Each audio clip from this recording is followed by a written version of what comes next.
Hello everyone, good morning to all of you. आज हम इस एडिटोरियल को लेके आए हैं आपका इंग्लिश को इम्प्रूव करने के लिए। इस एडिटोरियल में जो भी न्यू वर्ड्स या हार्ड वर्ड्स मिलते हैं उसे एक्सप्लेन करते हैं ताकि आपको आसानी से समझ में आ जाए और नेक्स्ट टाइम आप भी इन वर्ड्स को यूज़ कर सकते हैं अपना डेली लाइफ पे।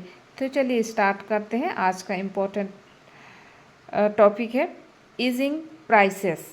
ईजिंग यहाँ पे कमी कह सकते हैं। ईजिंग प्राइसेस, प्राइसेस में कमी। ऑन द इन्फ्लेशन डेटा, बात करते हैं इन्फ्लेशन डेटा की।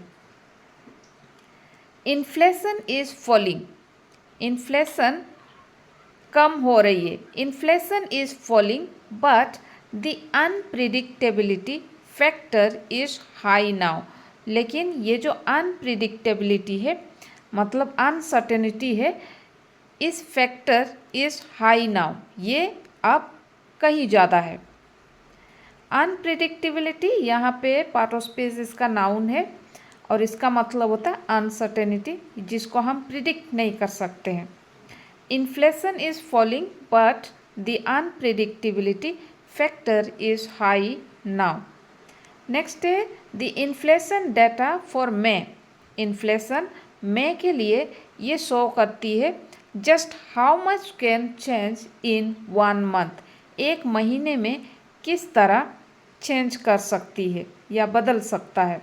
The inflation data for May show just how much can change in 1 month. Retail inflation came, retail inflation आ गया है in at a 75 month low of 2.8% in May with easing food prices. इसमें food prices में कमी है। The main reason behind this fall, ये जो reason है, मेन रीज़न है, इसके पीछे जो है ये फूड प्राइसेस में कमी। Wholesale inflation too, wholesale inflation भी है स्लोड, स्लो हो गई to just 0.4%, the lowest in more than a year. ये जो साल में सबसे कम थी। The primary driver here apart from falling food prices, food prices की कमी के अलावा apart from falling food prices was a drastic contraction. Drastic मतलब यहाँ पे तेज़ी से कॉन्ट्रैक्शन हुई है, कॉन्ट्रैक्शन मतलब कमी हुई है, of 12.4% in crude oil and natural gas prices. Next, an oversupply of oil and slowing global economy had meant that the months leading up to May had seen oil prices fall considerably. तेल की ज़्यादा आपूर्ति और धीमी होती वैश्विक अर्थव्यवस्था के चलते मई तक के महीनों में तेल की कीमत में काफ़ी गिरावट देखी गई है। With India importing about 80% of its oil requirement, this eventually translated into lower wholesale inflation in the country. The Reserve Bank of India had in its monetary policy announcement on June 11 predicted, इन्होंने predict किया है that inflation for the year, इस साल के लिए जो inflation है उन्होंने प्रिडिक्ट किया है would come in at average of 3.7%, down from its forecast of 4% in April. According to some analysts, इनके मुताबिक रिटेल इन्फ्लेशन इन जून का जो रिटेल इन्फ्लेशन है could come in as low as 2%. The lower end of the RBI's comfort band since current factors impact the data with a considerable lag, क्योंकि वर्तमान कारक आंकड़ों को काफ़ी देरी से प्रभावित करते हैं। ओवरऑल कुल मिलाकर the feeling until not too long ago was that inflation would continue to ease. कुछ समय पहले तक तो यही लग रहा था कि जो इन्फ्लेशन में कमी जारी रहेगी। The feeling until not too long ago was that inflation would continue to ease. But then Israel attacked Iran and the monsoon's progress across the country slowed. लेकिन फिर इज़राइल ने ईरान पर हमला कर दिया और देश भर में मानसून का प्रगति धीमी हो गई है।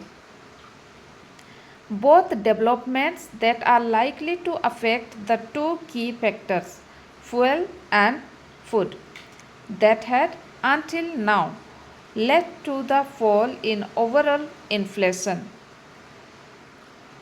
Oil prices jumped as much as 8% in a single day, एक ही दिन में, following Israel's attack on Iran on June 13. इसके बाद 13 जून के बाद, फॉलोइंग मतलब बाद में। The Hindu had last week reported that an escalation मतलब बढ़ना of tensions between the two countries and a resultant blockage of the vital Strait of Hormuz could result in a 40 to 50% increase in shipping costs for Indian exports and imports, and could impact India's oil supplies from key sources such as Iraq, Saudi Arabia, and the United Arab Emirates. This is not an unlikely eventuality either, with Commerce Ministry officials set to hold a meeting this week with trade and shipping sector stakeholders to discuss how the government can ease their distress. मतलब कैसे government ने इसको distress को उनके distress को कम कर सकते हैं।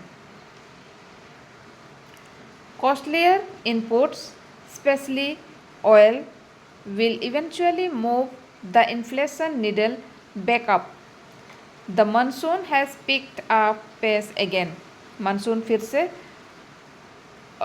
रफ्तार पकड़ ली है, according to India Meteorological Department officials, but it is still early days. लेकिन फिर भी अभी भी शुरुआती दिन ही है। In the past, even though the overall monsoon has been satisfactory, बीते दिनों समग्र मानसून भले ही संतोषजनक रहा हो, its uneven spatial distribution has left several agricultural areas parched. लेकिन इसके असमान स्थानिक वितरण ने कई कृषि क्षेत्रों को सूखाग्रस्त कर दिया है। It is far from certain that food prices will continue their downward trajectory. In its last monetary policy meeting, the RBI shifted मतलब change its stance to neutral, indicating that it was as ready to raise interest rate as it was to cut them. This was prescient. Prescient means जो हम पहले से ही जान जाते हैं। This was prescient as the last few weeks have shown just how nimble monetary policy has to be in these increasingly unpredictable times.